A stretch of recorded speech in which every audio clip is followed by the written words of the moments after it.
Hi, and welcome to Learn English Smoothly. Today, we're focusing on a fun and useful topic: how to talk about your weekend. Picture this: it's Monday, and someone asks, "How was your weekend?" What do you say? Don't worry.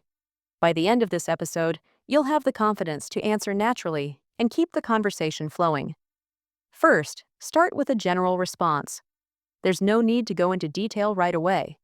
For example, you could say, "It was great, thanks." Or, "Not bad, how about you?" These simple responses are polite and set the tone for a friendly conversation. If you're feeling more enthusiastic, you can say something like, "I had such a fun weekend," or "It was busy but really enjoyable." Next, add a few details about your weekend. Share one or two highlights like, "I went to a new restaurant and the food was delicious," or "I spent the weekend hiking, it was beautiful." Keep it casual and conversational, as if you're chatting with a friend.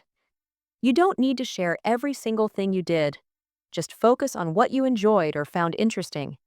If your weekend wasn't eventful, that's perfectly fine. You can still keep the conversation engaging by framing it positively. For instance, you could say, "It was a quiet weekend. I stayed home, relaxed, and watched a good movie." Or, "Not much happened, but I caught up on some much-needed sleep."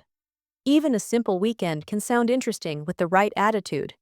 To make the conversation more engaging, always follow up with a question. For example, you could ask, "What about you? How was your weekend?" Or, "Did you do anything exciting?" This shows interest in the other person and keeps the conversation moving naturally.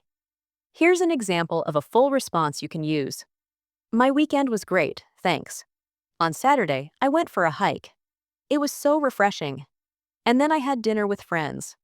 On Sunday, I stayed home and read a book. What about you? Did you have a good weekend?" Notice how this answer is clear, friendly, and includes just the right amount of detail. And that's it for today's episode of Learn English Smoothly. Practice these tips with a friend or by yourself, and soon you'll feel confident talking about your weekend. Thank you for tuning in, and don't forget to join us next time for more practical English tips. Have a great day.